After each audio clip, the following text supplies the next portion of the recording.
All right, Andrew Rice, welcome to Left Out Loud. Hello there. How's it It's going? so great. How are you doing? In the car collecting signatures, I see. In the car collecting signatures and minus the fascism, everything's going well. Always the fascism. We can't escape it. So you're running for Congress in Connecticut's third district. Correct. We just had another guest running in a different district who talked to us about how absolutely insane getting on the ballot is in Connecticut. How are you doing so far with your signature collecting? How's that going? It is a laborious process. Hmm. And I think we have like 30 to 40 volunteers signed up. Okay. Do they all, some of them have been very, go-getters getting out there, getting the signatures. Some of them, just haven't had as much time as they thought they would have. Right. But this is also, keeping track of 30 people, getting their numbers reported, and so it's a lot of work. I think we're about halfway there, and we have 5 days left to go. Hmm. Um, so if we make it, it is going to be close. Yeah. But the system is just completely broken. Well, no, it's not broken; it's corrupt. Um, Yeah, I mean, it seems like the deck is stacked against non sort of legacy candidates when it comes to getting on the ballot. Yes. Yes. So they are very, very protective of their incumbents here. Hmm. And so there are two ways of getting on to the ballot. The first way is at a district convention where a group of delegates decide who the endorsed candidate and nominees will be. Then there's the petition route, which is 2% of registered Democrats within a 42-day window, and 2 weeks of that window come before the convention.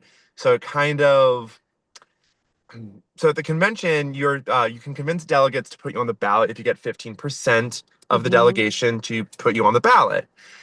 At our convention, we had 45 votes and we needed 51 votes. We were 6 votes shy of getting ballot access. And then the Democratic Party broke their own rules, broke convention rules to deprive us of the opportunity to flip those 6 delegates to get onto the ballot.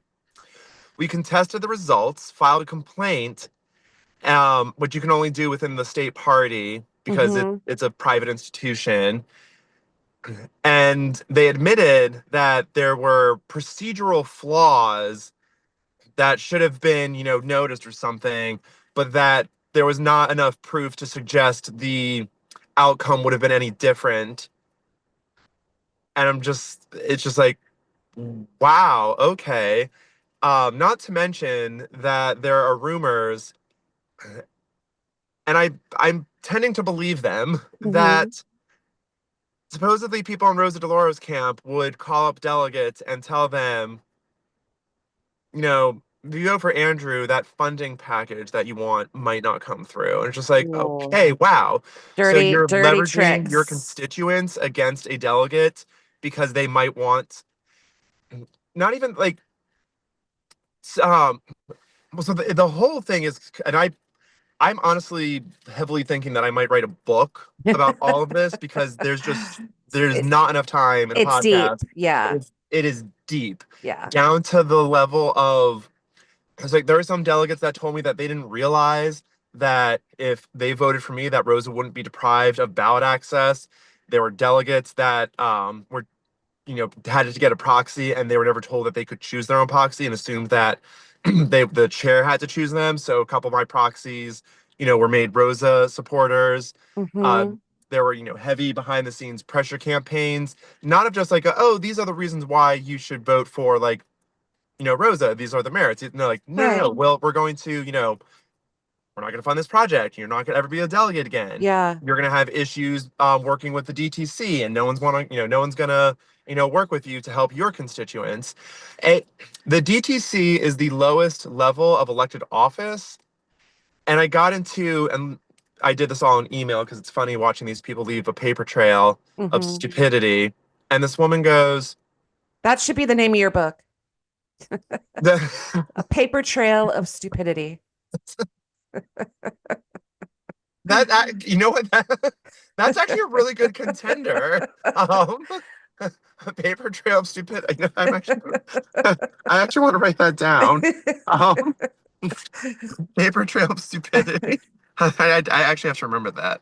Um, but yeah, she says, um, she was all mad because I emailed her something, and she's like, "Lose my email," and I write back to her, "You're an elected representative. Your email is public record." And she goes, "I'm not an elected representative. I'm a member of the DTC." And I respond, "The DTC is the lowest level of elected office." Right. And she responds, "I'm no one's lowest level. You should just be a Republican. The Democrats are beneath you." And Ugh. I think you meant to say that I'm beneath the Democrats, but Right. I was like, Okay, a Wow. paper trail of stupidity." Love it. I mean, it works. You're the first person running for Congress that we've had on the show that is a scientist. So you have a background in cellular and molecular biology. Yep. Um, wow, I really miss science, Andrew. What happened? We really don't seem to care about science now that Trump is back in office. I can't imagine what you and people in the scientific community must be feeling with Maha and RFK Jr. and resurgences of diseases that were completely preventable and almost entirely eradicated, right? Before we got another Trump. Just talk to me about how you're feeling as a scientist. So I got into science because of Star Trek. Oh, I love that answer. And because in Star Trek, the blue shirts always, healed Hmm. people, and they're the doctors and the medicine, and the researchers. And so I was like, I want to do that. Um, so I got into science thinking that I was making a difference. Hmm. And one day I came to realize that whether it's Trump or Biden or Obama, at the end of the day, we really fundamentally don't do science in this country. We do capitalism because Hmm. science is only accepted when it advances capitalist interests. Hmm. And so, my research is, I don't have a PhD or anything, so I don't want to Right. oversell myself. I Sure. have a master's, so I help manage, what the PhDs, the infrastructure that the PhDs need to conduct their studies. Um, but in science, we are trained more to treat something than we are to cure or prevent, The money because is in the it's treatment, not the cure. yep, yep. Yeah. So it's basically a subscription to your health. I'm like, this feels icky. Hmm. And then also I was like, even if my work did contribute to a treatment, only people with health insurance would have access to that treatment. And That's the that other is layer. That's the other completely layer. antithesis to what I Yeah. believe in as a scientist. As a scientist, the knowledge of human it belongs to everyone. That Hmm. knowledge belongs to everyone, especially since most of it is publicly funded. It does kill me that, that funding is being taken away, but also my experiences at places like Yale University, because I used to work for Yale. Yeah. I One of my PIs knew that a student was abusing mice to get Hmm. research data, and that research data was highly flawed, if not fabricated. And she didn't care because she wanted a paper, she wanted a grant. Right. And so when people don't trust science, being at Yale makes me understand why people stop trusting science. Mm-hmm. Because at the end of the day, science isn't here for us, it's here for profit because of the system we live in. Yeah. And that is why I would like to see a cultural shift towards something more like democratic socialism, Mm-hmm. where the primary driving force of a human's motivation is not just the pursuit of profit and money, but a pursuit of something that either fulfills you or is a genuine progression of the human condition. Right. Yeah, I would love to see us get to that place. And you're right, it isn't specific to Trump. We've seen a degradation publicly of believing in science under Trump. And I think that's unique to him, but you're 100% correct. Science has been built around capitalism for generations, Hmm. and it's really unfortunate. And if you're lucky enough to potentially benefit from a treatment rather than dying without a treatment, then you face the challenges of the associated costs of that treatment. And will your insurance cover it? Or, will you be left with debt that could potentially bankrupt you? So it's a really layered, multi-layered, complex relationship that we have to science and health in the country. And it's sad. And I think you're right. Democratic socialism, I think, is the only way to maybe get out of our current mindset around science and health. You mentioned your incumbent earlier, Rosa DeLauro, and you had a confrontation with her I read about on your website. So, and that was about Gaza. So, can you talk to me and the audience about how that played out, what happened? Um, so it was on July 25th of last year, and I remember the date specifically because it was Christmas in July, and I'm a big Christmas freak. Mm, Um, and it was several days after the UN had declared that the 2 million Gazans were approaching stage 5 famine. mhm, And so there was an event called Make Noise for Palestine, and only like three of us showed up. And the corner where we were, where the event was held, was actually there was a whole street market, and this was all in New Haven.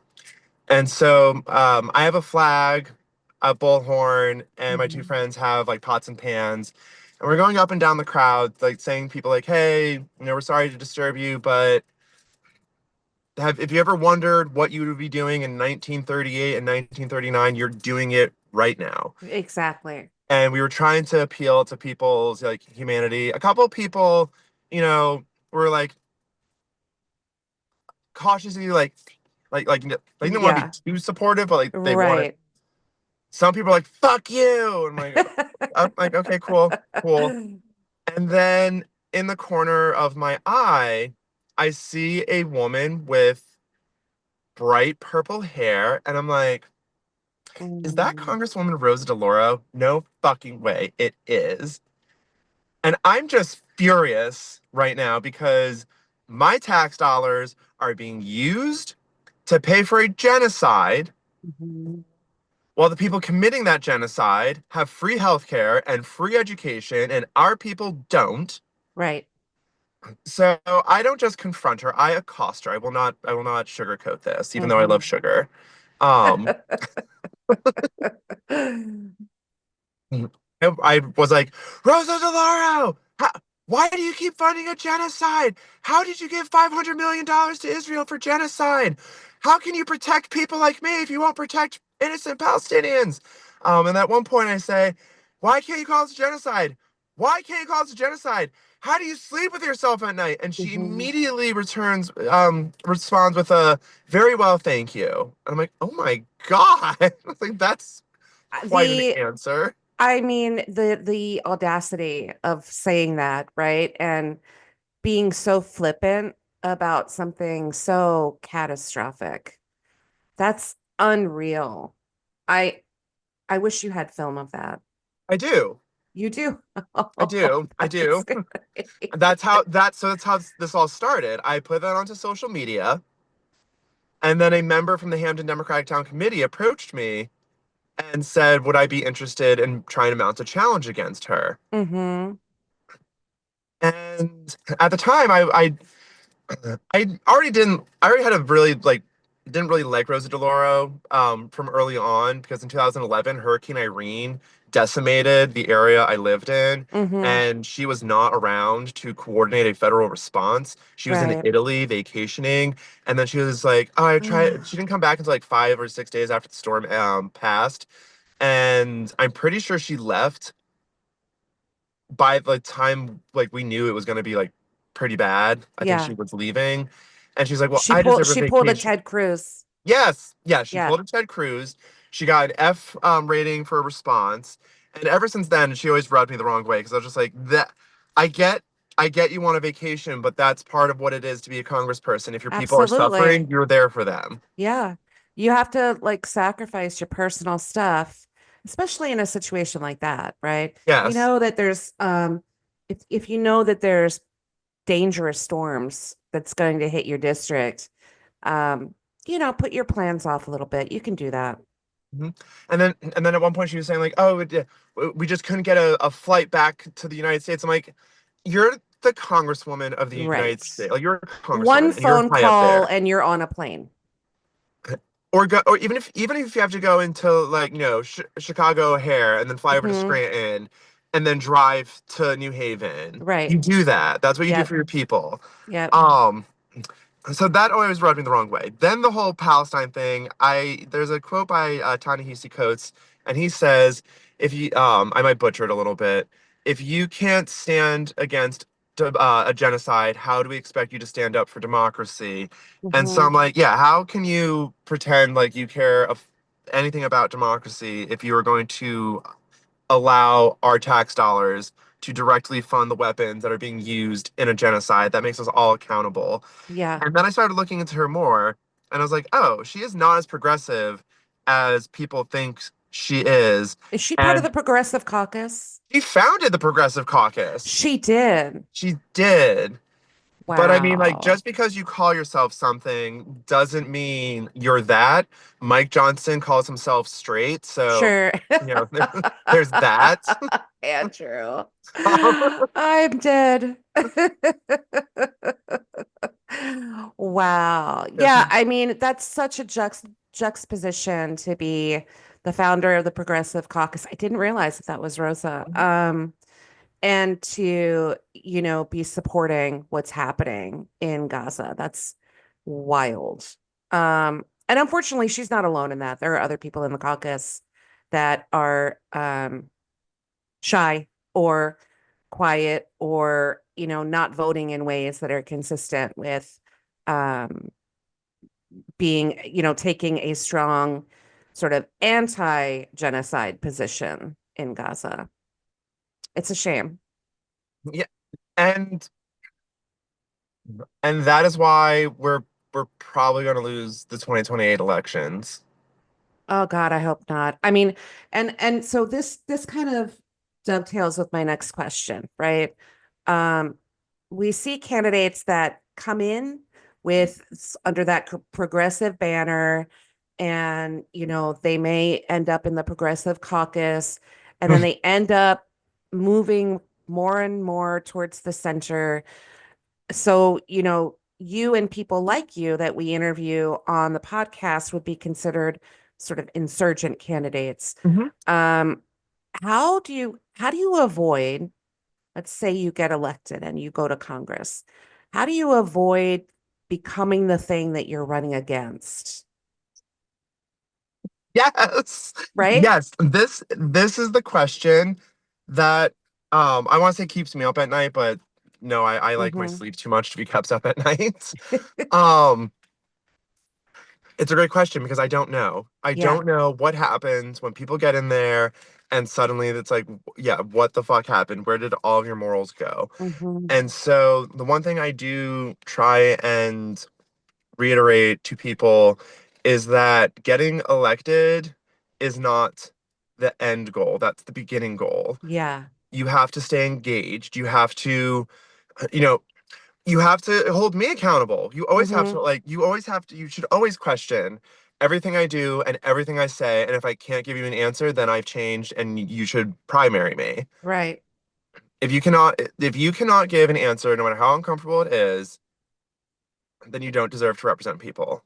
Yeah, I agree. I think you're She said.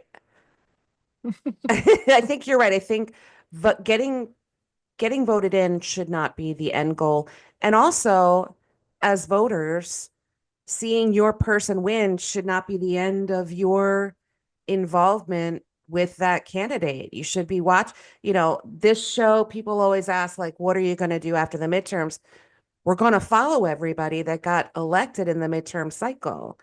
I want to see if they make good on the promises that they're making to their constituents, whether they're an incumbent, whether they're, someone that challenged the incumbent and won.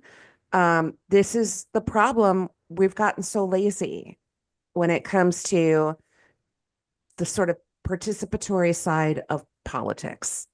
So I completely agree. Getting voted in is not the end of the story. It should never be the end of the story.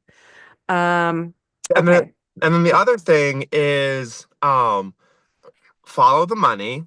Yeah, always. Always follow the money because you know these people can hire all the all the staff and all the consultants and all the things Hmm. with their millions of dollars from corporate PACs and super PACs and you know Elon Musk and Jeff Bezos and Ugh, Ellison, and yeah. these are literally people that give Rosa money.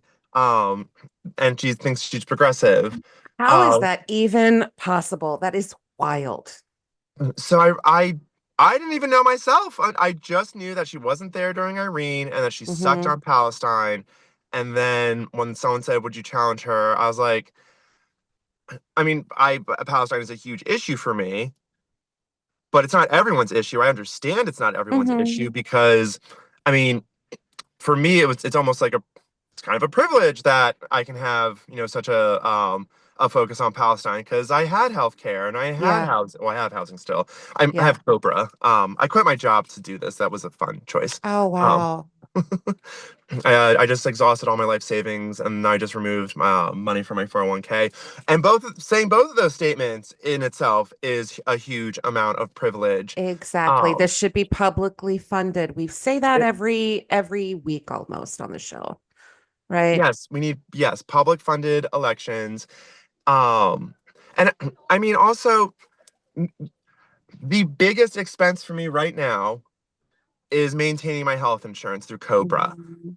because and people are like, "Well, go to the insurance markets and look in the insurance markets." I'm like, it's just as expensive. I may as well Yeah, keep the health care that I know, and that way I don't have to worry about is this in a network, out of network? Is that like having to find new doctors because suddenly this health insurance company doesn't cover that doctor or they don't accept the insurance. right. Um, and so if we had something like a Medicare for All program, it would be easier for me to do this because I wouldn't be Mhm. spending what is it like $1,100 a month There really is a barrier for to health people insurance. running for uh public service, right? Mhm. Yeah, there shouldn't be a barrier. That this is why we have the types of politicians that we have. I'm going to I'm going to push back on that just a little bit.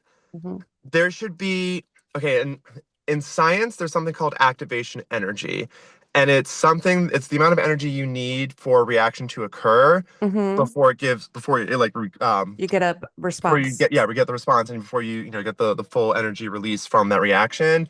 So like seriousness of intent. Hmm. There should be some sort of barrier that you at least meet some sort of seriousness of intent. Sure. But the petition thing, like I could even see 1,000 signatures over the period of like 3 months Hmm. because unless you are able to get so like again, I we don't have a lot of money. We're grassroots. We're Hmm. not going to accept APAC donations. We're not going to accept PAC donations. We're not going to accept corporate donations. Yep. Um, You and the just people. answered the last question of the podcast, so we can skip that. Well, so we rely on grassroots people. Yep. My parents have been, they maxed out on what they could give, which was awesome. But they're sacrificing a little bit of their retirement to help their son do this weird thing. So that's another privilege that I have It's that a not lot of weird people though, don't Andrew. have. It's really noble. It is. I well, I don't take compliments well, so thank Sure. you. But so I was at the Palestine Museum the other day, and there were two speakers, and they were both people that went on a flotilla Hmm. to try and bring humanitarian Humanitarian aid to aid. Gaza. Yep. Hmm. And to me, like That is brave and that is noble Oh, because for you are, sure. But there's levels to everything in life, and you know, surrendering your safety, which is your job and how you make your money, and going on Cobra and trying to find the money for that, and getting support from your family, and all in the effort to make real change for your community is a huge sacrifice. So it is noble. thank It is you. brave. Thank you. In case no one's told you that, I'll tell you that today. I it I don't so yes, I do not take compliments well, Mhm. but I think there's also this aspect of me that worries that if I that gray area or slippery slope to becoming like an egotist, becoming that monster that I don't want to Yeah. be, and just, being so full of ego. Because Mm-hmm. that's what I see, in people like Rosa DeLauro. Yeah. Yes, you are the Rosa DeLauro. You are, known throughout the country. Mm-hmm. You're probably one of the most powerful Democrats there is, Yep. the most powerful woman in the Democratic caucus, and if the Democrats take the House, the most powerful woman in Congress. Mm-hmm. Um, you've done wonderful things sometimes. Um, Yeah. you could be doing a lot more, and you could also be. I, I think one time someone did ask her, "Does she plan to retire?" And she goes, "Never." And she's Ugh. like, "You, Gross. yes." I What a was like, horrible answer. a terrible answer because I'm like, I try not to make age an issue of the campaign because there's so many things about her that like her age doesn't matter. But it's not about age. Like if you set out and say, I am never retiring from this position, I will never give it up. I'm here for eternity until they put me in the ground. That's ego, Andrew. That is, yes, that is That ego. is ego, right? That is ego, and that's. Because you Mhm. are basically what you're saying, what you're inferring is no one could do this as well as me, so I'm never going to give it up. You know, Thomas Jefferson, this is a weird pivot, but he said that the Constitution should be rewritten every 19 years because why should we have now life expectancy was much smaller back then, which is probably why he chose that arbitrary number. But his position was, why are we being ruled by people in the grave that don't understand the future generation, don't understand advancements? This should be like a living, breathing document that continuously evolves and changes. And so when I hear people like Rosa, I'm here forever. And there's so many Rosas, right? Look at Mitch McConnell. My God, that man can't even blink anymore. What are you doing still being, an elected representative? Why are you not home enjoying what's left of your life? It doesn't do, it doesn't move society forward. It doesn't um, it doesn't do anything positive for the people you serve to be holding on to power forever. Oh, I agree. It it's an ego thing. It's an ego thing. And It that's has to why be. I think that's why part of the reasons why I am apprehensive of taking too many compliments, because I'm like, is Hmm. that what happens? Does it go to their head? Do they think they're this infallible person? I think the money goes to their head, The and money the also. power, the money and the power, and the sense of, importance that they get from the role. And that's how you lose touch. That's how you lose touch with the people that voted you in there to begin with. And we see it all the time.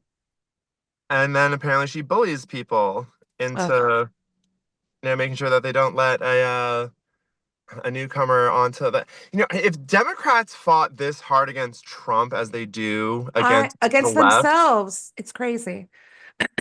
I agree. and it's just like, and then, you know she is the 120th most progressive member of Congress, meaning 56% of Democrats are more progressive than Rosa DeLauro. And so she is basically a corporate centrist, like corporate Mm-hmm. center left at Yep. best.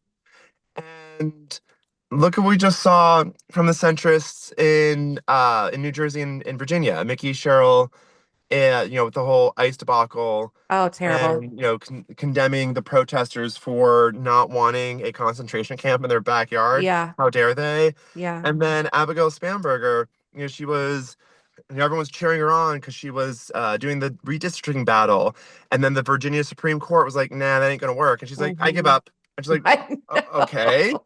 I know. And then, the unions were like, let's have some bargaining rights. And she's like, let's not have some bargaining rights. And then, people are like, let's abolish, or not even abolish ICE. It was like, let's put masks on, or like take their masks off and Yep. identify them. She's like, you know what? That's a step too far. And then, I swear they're ops. I swear these people have to be like planted as Democrats because I just don't get it. I don't get it. well, so Spanberger was a former CIA agent. Yeah, So was Alyssa Slotkin. right. And they're all these just corporate centrist Democrats that have absolutely no sense of like being beholden to people because they No don't need fire in people. their belly. You know what I mean? No, like, I'm here to fight for the people that elected me to this position. That is the minimum requirement. It should be the minimum requirement of your role is fighting for on behalf of your constituents and what's in their best interests. And if you don't know what that is, they will tell you if you stay connected with them, if you hold town halls. I mean, look at Zohran Mamdani. He's doing, you know, what do you call it? The live, he's doing like live interactive conversations with his constituents and beyond. Anybody can join. Is it Twitch? There's so many streams out there. I don't know what they all are, but So I'm not saying he got this from me, hmm. but for the past several months, every Sunday from 8:30 to 9:30, I have what I call a fireside chat, and it's Okay, inspired by FDR. FDR. Yeah, I love it. Yep, where people can drop in, and I mean, I'm not Zohran Mamdani, so I'm not flooded with Yes, thousands of people. I think at best like 10 or 11 people show up, sure. but I let people come. They ask me questions. I think I don't that's have a script. There's fantastic. nothing because I want people to always know at this time, at this day, they Hmm. can reach the person that wants to represent them, but Yeah, would represent them, because you should always be able to see me all the always. time and know Yes. that I'm there, I'm with it. Challenge me, let me know what's going on. And like I had this whole idea of how we could rebuild the DTCs to be more responsive to the community and help like feed more information back up to Congress, and if there's any legislation that is important, having bring it back down to the DTCs, that bring it back down to their members, that bring it to the community, and get a more grassroots idea of how people are actually feeling, instead of hiring all of these consultants who at the end of the day are just there to make a profit. Hmm. um but the delegates, well, no, there are 45 very brave delegates, but a lot of, oh god, the delegates at the convention, they were all your like milk toast suburban middle class, upper middle class people that Hmm. understand, like are feeling the squeeze of a $5 gallon of gas, but aren't feeling the stress of, am I going to be able to afford, Right. food or rent because of that? So Yeah. these people understand that people are, no, they don't. I think they know that people are struggling. They don't understand exactly how they are struggling They don't because feel it. they don't feel it. The status Yeah. quo has always benefited them. And so at the convention, when we came up short from the 15%. Um, and there were other issues that happened. So, like, for one, Rosa's speeches combined were 12 minutes and 30 seconds. They only allowed us to speak for 8 minutes and 30 seconds. So they got an additional Hmm. 50% time to pitch a case versus us. Um, Yep. and people got, very upset and got really oh, this person's not good with his parallel parking. Oh, dude. Oh no, you've got to redo that. Oh no. Uh, I think he's just delivering food. Okay, that's better. He doesn't. I don't think it's a mm. permanent park job because fuck. Okay. I don't want to show his license plate. If I could figure this out without showing his license plate, but it's very bad. It's just a very bad parallel parking job. Sorry, that distracted me way more That's than it should okay. have. That's Um, okay. This is what happens in the car interviews, you know? yes. And also there's like a bunch of people walking about, and I love being a people People watcher watching, me too. because just I It's just my find favorite. It's my favorite thing. it's it's very fascinating Mm-hmm. watching. I mean, any sort of animal behavior. I Yep. just like loving watching there, sitting there watching my dog, just do the random things and like the way he holds things, the way he sniffs, and Yes. like the way like he'll hear something like I just love all the little movements and stuff. So I think yeah, there's something to that though. Like I feel like that curiosity and that interest in behavior is, I don't know. I think there's some element of that that makes people really good public servants, really good politicians, that kind of eternal curiosity and interest in whether it be animals, people, both, I think there's something to that. Beware of people that have no curiosity about the behavior of others. Rosa. I don't know if I don't know if she has curiosity about anything, except where she is. hmm So So, oh, go ahead. a couple of people that have signed my petition have said they that she's not as sharp as she used to be. hmm And um it's actually odd. The people that are it's either really young people or really old people that are very quick to sign the petition. Gen Xers, they're the ones that are like the most ardent, sticking with Rosa, won't even sign the petition type people. I don't know why Um, that is. I'm Gen X, and I don't know why that is. I think, you know, I've been screaming this pretty much since we started to just automatically knee jerk vote for the incumbent um, is so politically lazy. If you're not looking at their voting record, if you're not looking at who's funding them, if you're not looking about, into things that they should be voting against and they're staying quiet, like we just have to get this is it's this sort of complacency. That's what gave us Trump. mhm. People think it's like messaging and we did the autopsy report. It's complacency. It's complacency of the people within the party that are elected officials, and it's the complacency on the part of the voters. And I don't know how to I don't know how to change that, but and So not all voters, by the way. I don't want to make blanket statements, but when you talk specifically about Gen X, I don't know, Gen Xers, get your shit together.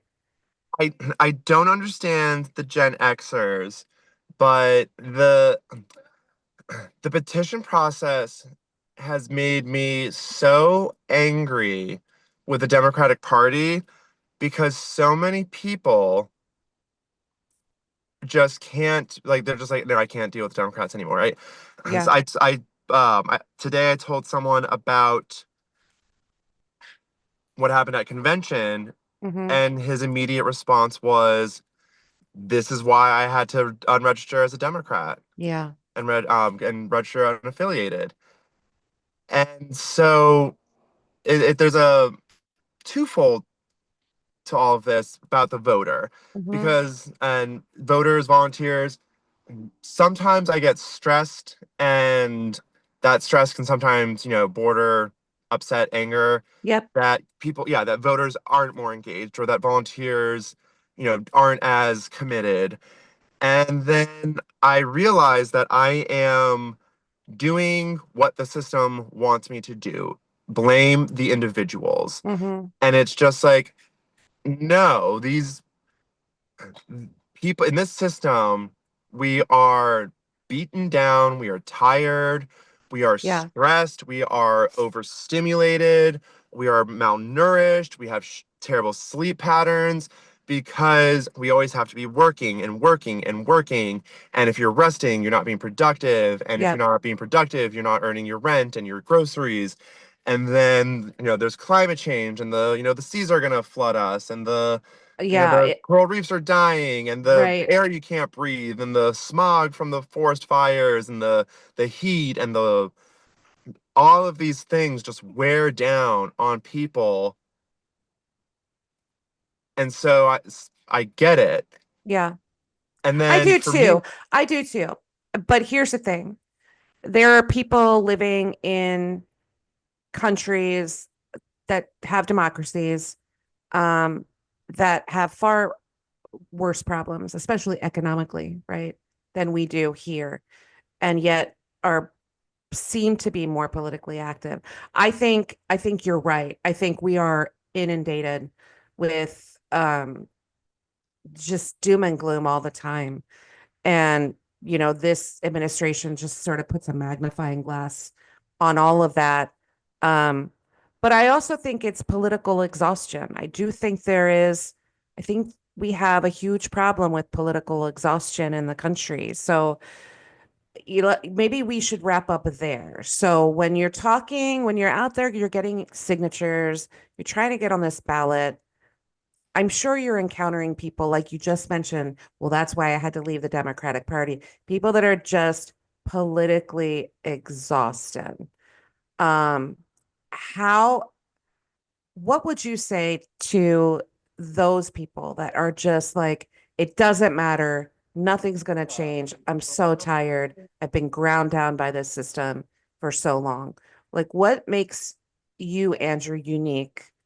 And how would you encourage people with that mindset to jump back in for you?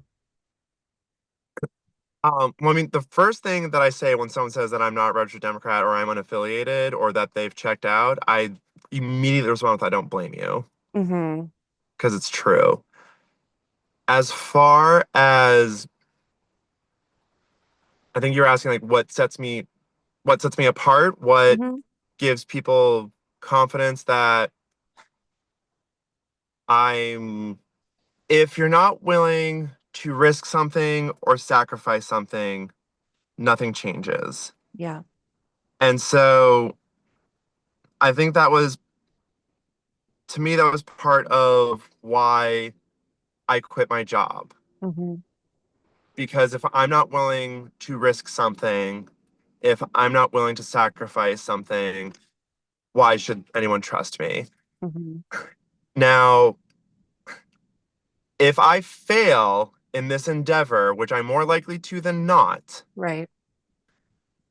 I mean, I have parents who are well off enough that, I could, they have a condo, so I'm sure I could go, they have a spare bedroom. I could go Mm-hmm. live with them if I really had to.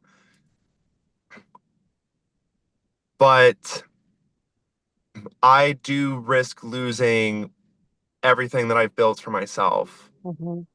to do this. And so I'm hoping that people,